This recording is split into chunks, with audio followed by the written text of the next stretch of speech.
So today, we're taking yet another step to ensure that Canada is the country of choice to make the things that'll drive the new 21st century green economy. We're listening to automakers, we're listening to workers. Shortly, we will be introducing a 100% tariff on Chinese-made electric vehicles and a 25% tariff on Chinese steel and aluminum. See, because of our government's choices and the hard work of hundreds of thousands of Canadian auto workers, we are transforming Canada's automotive sector to be a global leader in building the vehicles of tomorrow. But actors like China have chosen to give themselves an unfair advantage in the global marketplace. Lorsque le Canada a annoncé un tarif douanier de 100% sur les véhicules électriques américains, personne ne s'attendait à ce que le premier coup frappe directement Tesla, le symbole de l'avance technologique et de l'ambition américaine. Mais il ne s'agit pas simplement d'un différend commercial de plus.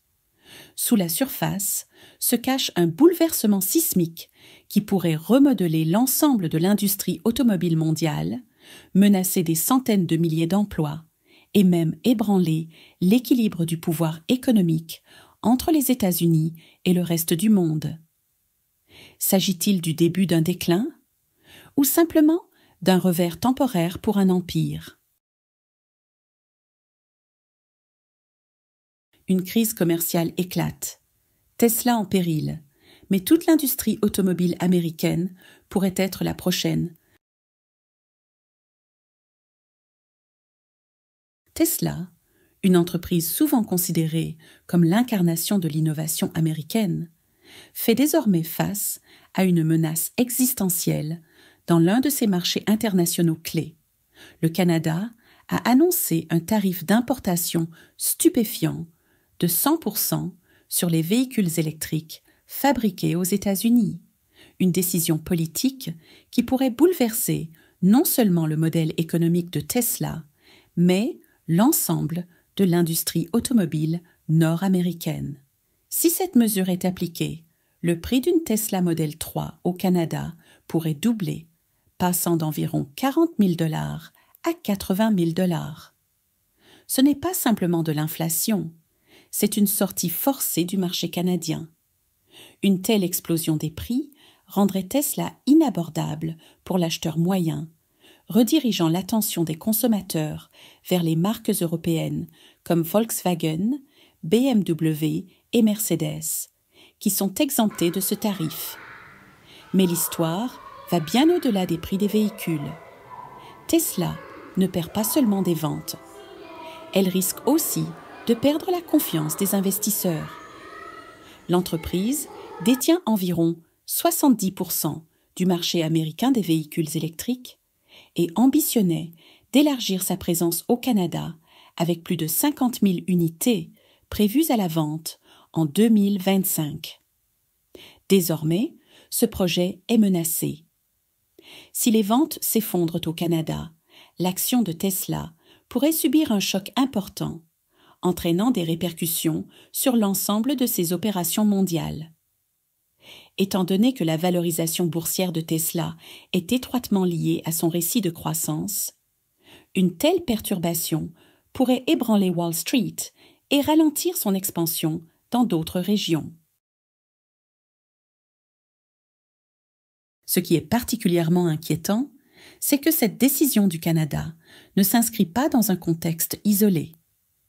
Elle fait partie d'un réalignement géopolitique plus large, où la politique commerciale ne se limite plus à l'économie, mais au pouvoir. Le Canada ne se contente pas de riposter, il se repositionne. Avec des liens commerciaux croissants avec l'Union européenne via l'accord CETA et des exportations accrues d'énergie et de minéraux vers l'Asie, le Canada réduit progressivement sa dépendance aux États-Unis. En toile de fond, il sécurise également sa domination dans les chaînes d'approvisionnement critiques grâce à des alliances minières avec l'UE, un domaine où Tesla et d'autres entreprises américaines demeurent vulnérables. Ce tarif pourrait servir de test décisif pour évaluer la fragilité de la chaîne d'approvisionnement américaine et les conséquences des stratégies commerciales à courte vue. Si Tesla trébuche ici, cela ouvre la porte à d'autres concurrents mondiaux pour combler le vide, non seulement au Canada, mais aussi sur d'autres marchés clés qui observent cette situation de près. Ce moment dépasse une simple escarmouche commerciale. C'est un appel stratégique au réveil. Il soulève une question fondamentale. Les États-Unis peuvent-ils maintenir leur avance technologique dans un monde qui réorganise rapidement ses alliances économiques? Tesla pourrait bien être le canari dans la mine. Si les décideurs ne réagissent pas rapidement, cela pourrait marquer le début d'une lente érosion de l'influence américaine dans les industries qu'elle a elle-même jadis créées. Au-delà de Tesla, une guerre commerciale qui pourrait ébranler toute l'industrie automobile nord-américaine.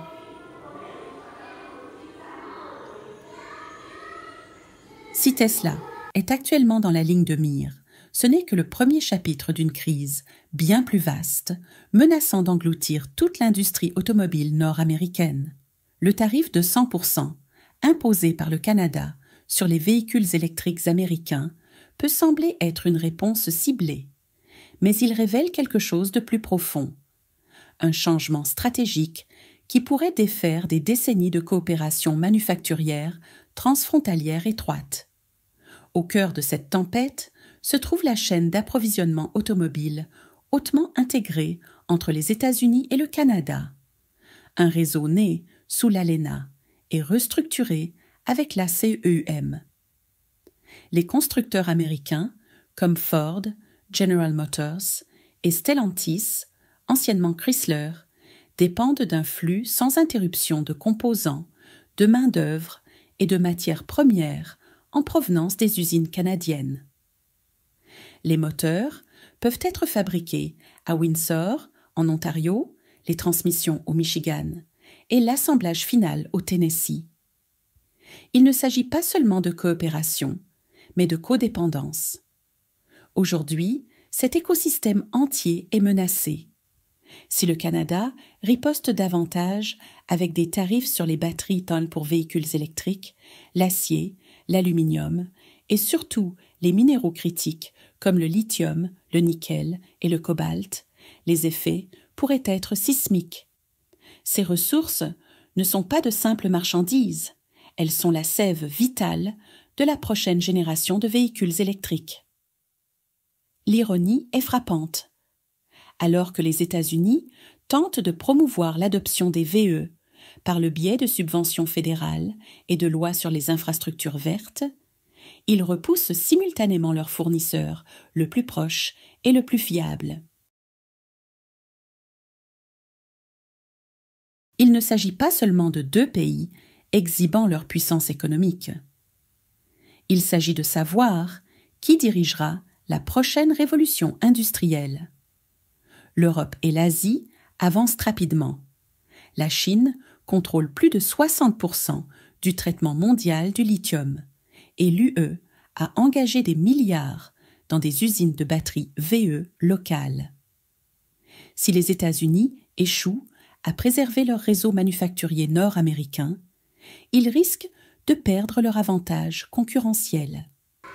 Je considère ce bras de fer commercial comme un test de vision stratégique. Il soulève une question qui va au-delà de l'économie. Les dirigeants politiques sont-ils capables de naviguer dans une stratégie industrielle du XXIe siècle, ou sont-ils encore coincés dans une mentalité de guerre froide fondée sur des tarifs à somme nulle? Une erreur ici ne nuira pas seulement à Tesla ou GM. Elle pourrait entraîner la fermeture d'usines dans le Midwest et en Ontario, des pertes d'emplois et l'effondrement de la prospérité partagée qui définissait autrefois la relation États-Unis-Canada. Il ne s'agit pas simplement d'un différend sur les voitures, mais de l'avenir de la fabrication en Amérique du Nord. Si les États-Unis ne pivote pas vers une stratégie commerciale plus coopérative et tournée vers l'avenir, ils pourraient se retrouver de plus en plus isolés, regardant leurs concurrents les dépasser à toute vitesse dans la course mondiale aux véhicules électriques. Effets en cascade, perte d'emplois, flambée des coûts et moins de voitures pour les acheteurs américains. Les effets en cascade de cette crise commerciale naissante vont bien au-delà des gros titres diplomatiques ou des fluctuations boursières. Ils touchent au cœur même de la main-d'œuvre américaine et de l'économie des ménages. À mesure que les tarifs alourdissent la structure des coûts de production automobile, les constructeurs devront faire face à une équation financière brutale: réduire les coûts ou réduire les effectifs. Et l'histoire a montré quel chemin ils empruntent le plus souvent. Selon le Center for Automotive Research, plus de 970 000 Américains travaillent directement dans le secteur de la fabrication automobile. Aujourd'hui, les experts estiment que des dizaines de milliers de ces emplois, notamment dans des États fortement industrialisés comme le Michigan, l'Ohio, l'Indiana et le Texas, sont en danger immédiat. Il ne s'agit pas que de chiffres, ce sont des familles, des communautés et des économies locales entières construites autour d'usines d'assemblage, de fournisseurs de pièces et de centres logistiques. Le problème est aggravé par une inflation déjà galopante et des taux d'intérêt élevés qui ont porté le prix moyen d'une voiture neuve aux États-Unis à plus de 47 000 $ début 2025. Si les tarifs font encore grimper les coûts de production, notamment pour des composants comme l'acier, l'aluminium et les batteries pour VE, les consommateurs pourraient voir les prix augmenter de 10 à 20% supplémentaires. Pour de nombreux Américains, acheter une voiture passera du statut de nécessité à celui de luxe. Il y a également un angle mort stratégique dangereux qui se développe. À mesure que les véhicules fabriqués aux États-Unis deviennent moins compétitifs à l'international, les constructeurs seront contraints de s'appuyer davantage sur les acheteurs domestiques. Mais le marché intérieur américain s'affaiblit. La confiance des consommateurs a chuté à son niveau le plus bas depuis 4 ans, et les taux de défaillance sur les prêts sont en hausse. En résumé, les constructeurs risquent bientôt de produire des voitures pour une clientèle qui ne peut plus se les permettre. Ce n'est pas simplement une question économique. C'est un signal d'alarme indiquant que les décideurs politiques ignorent le coût humain des frictions géopolitiques. Les usines ne ferment pas dans le vide. Lorsqu'une usine automobile ferme, l'onde de choc touche les restaurants locaux, les écoles, les marchés immobiliers et les petites entreprises. Les villes se vident. Le rêve américain cale à l'intersection de la politique et des décisions publiques. De plus, l'innovation elle-même pourrait en pâtir. Lorsque les revenus baissent, la R&D est souvent le premier département à subir des coupes budgétaires. Cela signifie moins d'avancées dans les moteurs électriques, les matériaux durables et l'efficacité énergétique. Ironiquement, les domaines mêmes où les États-Unis doivent exceller pour rester pertinents dans la transition mondiale vers la mobilité propre. Ce qui se passe ici dépasse une hausse des prix des voitures ou des licenciements. C'est le démantèlement d'un système qui a représenté pendant des décennies la force industrielle américaine. Si cette guerre commerciale reste incontrôlée, elle pourrait faire bien plus que nuire aux bénéfices. Elle pourrait détruire un écosystème autrefois symbole de prospérité, d'innovation et de sécurité pour la classe moyenne. L'agriculture et le tourisme américain, durement frappés par les représailles du Canada, Alors que la guerre commerciale s'intensifie, les ondes de choc atteignent désormais deux des piliers les plus vulnérables et souvent sous-estimés de l'économie américaine, l'agriculture et le tourisme. Tandis que les responsables politiques se concentrent sur les tarifs et les déséquilibres commerciaux, ce sont les agriculteurs ruraux et les petits entrepreneurs qui portent aujourd'hui le poids le plus lourd des décisions géopolitiques. La riposte du Canada, qui impose un tarif de 25% sur une large gamme de produits agricoles américains, y compris le bœuf, le porc, les produits laitiers, les céréales, le whisky et le vin, frappe au cœur même de l'Amérique rurale, pour de nombreuses exploitations familiales, déjà éprouvées par des années de volatilité des prix, d'échecs de récolte liés au climat et de pénurie de main-d'œuvre dues aux politiques migratoires plus strictes, cela pourrait être le coup de grâce. Selon la Brookings Institution, plus de 400 000 emplois agricoles sont désormais en jeu si le bras de fer se poursuit. Mais au-delà des chiffres, il y a un impact culturel et émotionnel. L'agriculture en Amérique n'est pas qu'une industrie, c'est un patrimoine. Des générations d'agriculteurs font aujourd'hui face à la décision déchirante de devoir vendre leurs terres, leur équipement ou leur bétail simplement pour survivre un trimestre de plus. Et ce ne sont pas seulement les grandes entreprises agricoles qui ressentent la pression, ce sont aussi les marchés locaux, les coopératives rurales et les chaînes d'approvisionnement qui alimentent les écoles, les hôpitaux et les communautés. Tout aussi préoccupant est l'impact sur l'industrie touristique, un secteur souvent oublié dans les analyses commerciales traditionnelles, mais qui génère plus de 1,9 trillion de dollars par an pour l'économie américaine. Le Canada, incitant ses citoyens à éviter les voyages aux États-Unis comme forme de protestation économique, a provoqué des effets rapides et brutaux.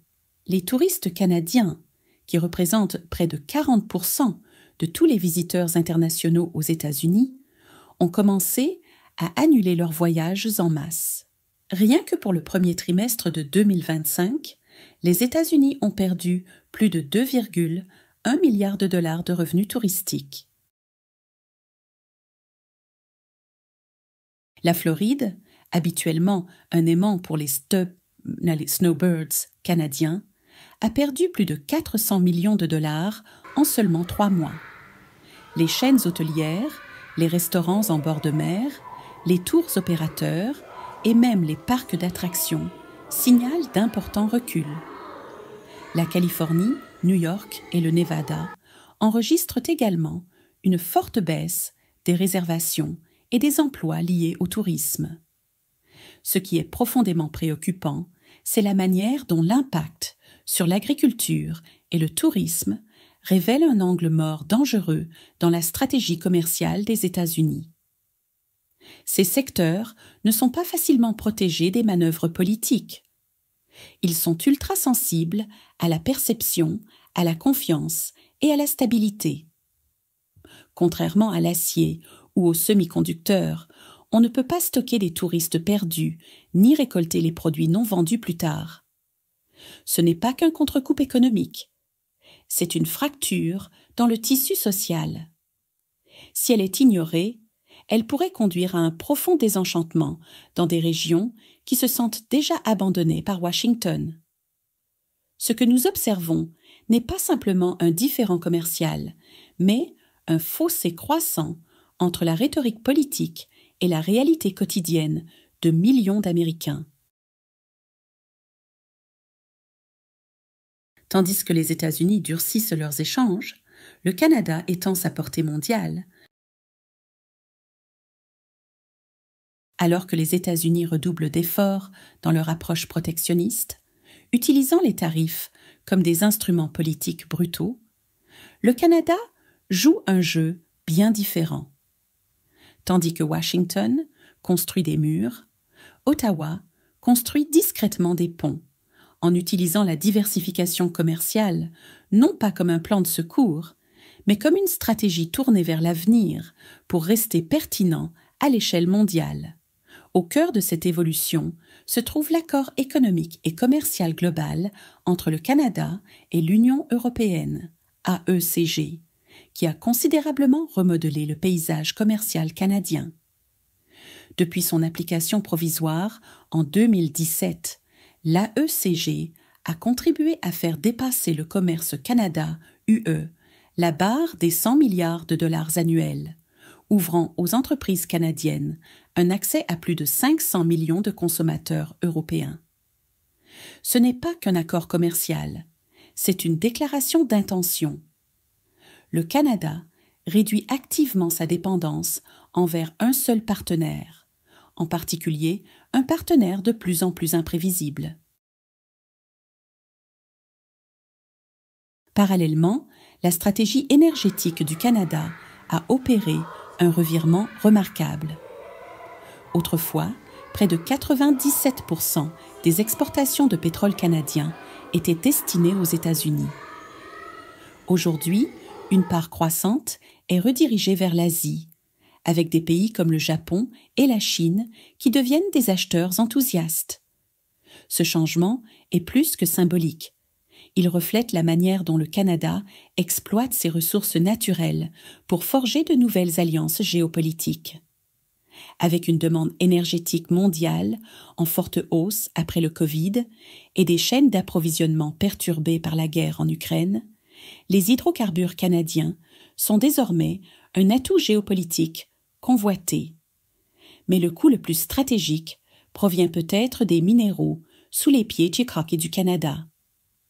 L'Alliance sur les minéraux critiques avec l'UE a positionné le Canada comme un acteur clé dans la course au contrôle du lithium, du nickel, du cobalt et des terres rares, les éléments mêmes à la base de la révolution des véhicules électriques et des technologies. Alors que les États-Unis dépendent encore fortement des importations, souvent en provenance de nations adverses comme la Chine. Le Canada négocie des accords à long terme avec des partenaires démocratiques, assurant non seulement le commerce, mais aussi l'influence technologique. Ce qui ressort, ce n'est pas seulement l'agilité économique du Canada, mais le contraste de mentalité. L'approche des États-Unis semble ancrée dans la réaction, les tarifs comme représailles, les restrictions comme levier. Le Canada, en revanche, fonctionne selon un cadre proactif. Investissement dans le multilatéralisme, durabilité et redondance stratégique. Il ne s'agit plus de savoir qui gagne une guerre commerciale, mais qui se prépare au prochain bouleversement mondial. L'ironie, c'est que les États-Unis, autrefois leaders de la mondialisation et du libre-échange, risquent aujourd'hui d'être laissés pour compte par des alliés ayant adopté leur ancienne stratégie. À long terme, l'isolement peut remporter quelques victoires symboliques, mais il gagne rarement l'avenir. Tandis que les États-Unis s'accrochent au nationalisme économique, le Canada sécurise son économie pour le futur. Si cette tendance se poursuit, Washington pourrait bientôt découvrir que ses voisins et alliés ne l'attendent plus pour diriger. Ils avancent sans lui. Une vision plus large, la puissance économique américaine est-elle en déclin? Tandis que le Canada se repositionne discrètement en tant que plaque tournante du commerce mondial moderne, en créant des alliances minières, en diversifiant ses exportations et en approfondissant ses relations avec l'UE et l'Asie, les États-Unis semblent coincés dans une boucle réactive, dominée davantage par les effets de manche que par la stratégie. Le contraste est frappant. Le Canada met en œuvre une vision économique à long terme, tandis que les États-Unis luttent avec des distractions politiques à court terme et des spectacles médiatiques. l'ancien président Donald Trump, qui avait promis de rendre sa grandeur à l'Amérique par une relance économique, apparaît de plus en plus déconnecté de la crise qui menace aujourd'hui les fondations économiques du pays. Alors que l'inflation augmente, que le PIB se contracte, récemment à un taux annualisé de moins 2,8% selon les estimations révisées de la Fed d'Atlanta, et que le marché du travail se refroidit, Trump semble plus intéressé par des plaisanteries sur Tesla et Dogecoin que par la formulation d'un véritable plan de redressement. La réponse de son administration à des préoccupations majeures de sécurité nationale, comme l'expulsion illégale d'un immigrant protégé ou la fuite de documents militaires classifiés sur les réseaux sociaux, a été marquée par un mélange de silence, de rejet de responsabilité et de dénégation vague. Ce ne sont pas de simples faux pas en communication. Ils représentent un vide plus large dans la cohérence des politiques. Les points presse de la porte-parole Karoline Leavitt reviennent souvent à des slogans nostalgiques et à des statistiques sélectives du premier mandat de Trump, au lieu de traiter la crise actuelle avec clarté et vision. Même les chaînes conservatrices, comme Fox News, commencent à remettre ouvertement en question ce manque de fond. Mais ce qui rend ce moment particulièrement dangereux, c'est que l'instabilité économique entre désormais en collision avec une dérive institutionnelle. Les États-Unis ne luttent pas seulement contre l'inflation ou la baisse de croissance. Ils font face à une crise de crédibilité. Les alliés sont sceptiques, les investisseurs sont nerveux et les citoyens de plus en plus désabusés.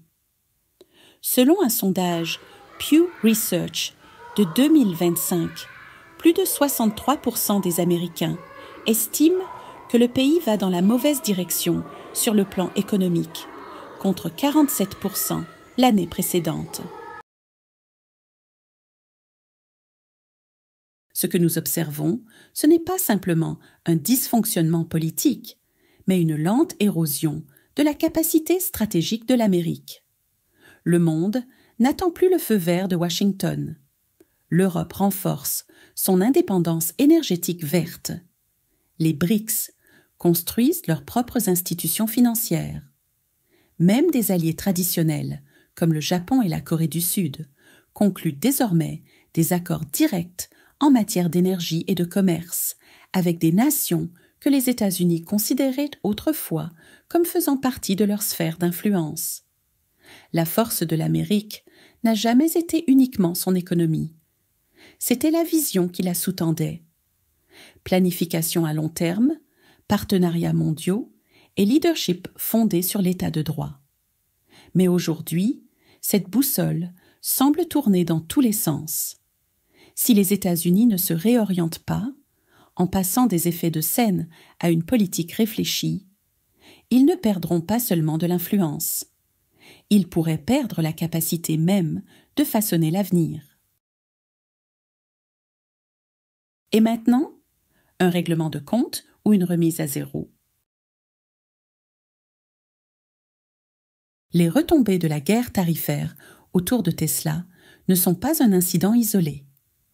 C'est un signal d'alerte rouge clignotant, indiquant une rupture économique et diplomatique bien plus profonde. Les États-Unis, autrefois champions mondiaux des marchés ouverts et du commerce fondé sur des règles, semblent aujourd'hui se replier sur un modèle dépassé de nationalisme économique. Et les conséquences deviennent douloureusement évidentes. La réponse du Canada aux tarifs américains n'a pas été uniquement une riposte. Elle a été transformationnelle. Plutôt que de s'appuyer uniquement sur des contre-mesures, le Canada restructure activement ses relations commerciales mondiales, réduisant sa dépendance vis-à-vis des États-Unis et se tournant stratégiquement vers l'Est et l'Ouest. Grâce à des accords comme l'AECG avec l'UE, des liens renforcés avec le Japon et la Corée du Sud, et des pactes sur les minéraux critiques avec l'Europe, le Canada construit un réseau de partenariats résilients qui soutiendra son économie jusqu'à la prochaine décennie. Ce faisant, le Canada envoie un message clair. L'adaptation, et non la confrontation, est la véritable voie vers la souveraineté. À l'inverse, les États-Unis continuent d'adopter les tarifs punitifs comme outil de premier recours, un levier politique plus adapté au XXe siècle qu'au monde hyperconnecté et multipolaire d'aujourd'hui. Ce moment ressemble à une croisée des chemins. Une voie mène à la surenchère, alimentée par les calculs politiques internes et les gains économiques à court terme. L'autre exige une humilité stratégique et un renouveau de l'engagement multilatéral, une volonté d'écouter, de s'adapter et de diriger avec vision plutôt qu'avec arrogance. Malheureusement, Washington semble actuellement plus investi dans les petites phrases que dans les réformes concrètes. La crise de Tesla est emblématique d'un problème systémique plus vaste. L'Amérique n'est plus distancée parce que les autres sont plus forts, mais parce qu'elle a choisi de ne pas évoluer. Le paysage économique mondial change rapidement vers des blocs commerciaux régionaux, des monnaies numériques, des chaînes d'approvisionnement en énergie verte et une diplomatie des ressources. Rester immobile, ou pire, revenir à de vieux schémas, signifie être dépassé. Les données récentes confirment ce basculement. Alors que les États-Unis se concentraient sur les tarifs, les pays des BRICS ont augmenté leurs échanges intra-blocs de 26% rien que l'année dernière. L'Union européenne a lancé son propre CHIPS Act pour réduire sa dépendance aux semi-conducteurs américains et chinois. Et la Chine continue de signer des dizaines de nouveaux accords commerciaux bilatéraux dans le cadre de son initiative des nouvelles routes de la soie. Le monde n'attend pas. Alors, que va-t-il se passer? Un règlement de compte où l'Amérique fera face à une contraction économique, à un isolement diplomatique et à un affaiblissement de son pouvoir d'influence. Ou une remise à zéro, où elle retrouvera son rôle, non pas par la force, mais par la clairvoyance. Le choix reste possible. Mais le temps ne joue pas en sa faveur. Pour retrouver son leadership, les États-Unis doivent réinventer leur politique économique non pas comme une forteresse, mais comme une plateforme qui accueille la concurrence, construit des alliances et embrasse la réalité de l'interdépendance dans un monde complexe. Tout autre scénario ne ferait pas que leur faire perdre du terrain, mais aussi leur pertinence. Cette crise commerciale est bien plus qu'un coup porté à Tesla. C'est un tir de semonce contre un modèle économique dépassé. Tandis que le Canada et d'autres nations élargissent leurs alliances et se restructurent pour l'avenir, les États-Unis restent englués dans des réactions à court terme et des conflits politiques internes. Il ne s'agit plus de savoir qui gagnera une guerre tarifaire, mais de savoir si l'Amérique a le courage de s'adapter à un monde qui change plus vite que jamais. L'histoire n'attend personne, elle appartient à ceux qui écoutent leur époque et agissent avant qu'il ne soit trop tard.